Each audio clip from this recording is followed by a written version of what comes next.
మీరు వింటున్నారు సజీవ వాహిని ఆధ్యాత్మిక మేలుకొలుపు.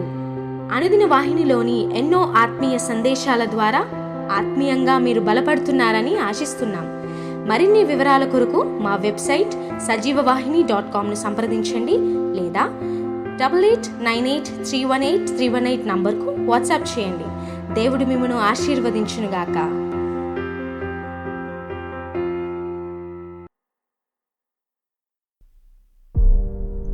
యేసుక్రీస్తు పరిశుద్ధ నామానికి మహిమ కలుగునుగాక. 40 శిలువ సాక్షులు అనే మన పాఠ్యభాగంలో మొదటి పాఠ్యభాగము మొదటి క్రైస్తవ హతసాక్షి స్టెఫెను గురించినటువంటి విషయాలు మనం తెలుసుకుందాం.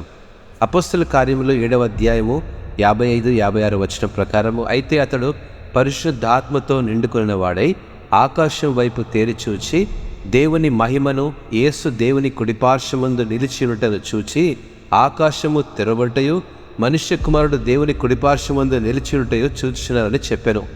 ప్రియదేవుని బిడ్డలారా, స్టెఫెను క్రీస్తు యొక్క అంకితమైన అనుచరుడు.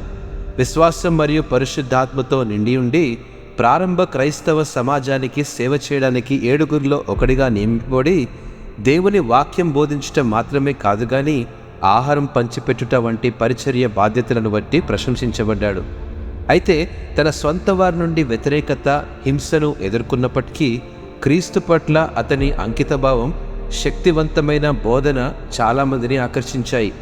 ధైర్యంగా సువార్తను ప్రకటిస్తూ స్టెఫెను నిర్భయంగా సత్యాన్ని మాట్లాడి అనేక మంది హృదయాలను కదిలించడం మొదలుపెట్టాడు.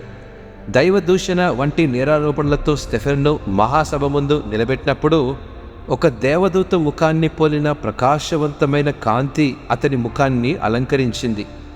స్టెఫెను తనను తాను సమర్థించుకునే బదులు దేవుని గొప్పతనం గురించి మరియు యేసుక్రీస్తులో ఆయన వాగ్దానాల నెరవేర్పు గురించి సాక్ష్యమిచ్చే అవకాశాన్ని ఉపయోగించుకున్నాడు.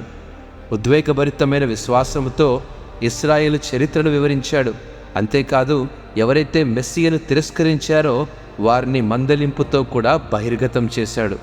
స్టెఫెను యొక్క కదలని విశ్వాసాన్ని చూసిన ఆ మహాసభ సభ్యులు కోపముతో రగిలిపోయారు. మరియు యూదుల అధికారులు అతన్ని రాళ్లతో కొట్టి చంపినప్పటికీ అంతం వరకు అతని విశ్వాసం తన ప్రాణం కంటే బలమైనదని నిరూపించుకున్నాడు. ఆది సంఘములో క్రీస్తు కొరకు మొట్టమొదటి హతసాక్షి అయ్యాడు.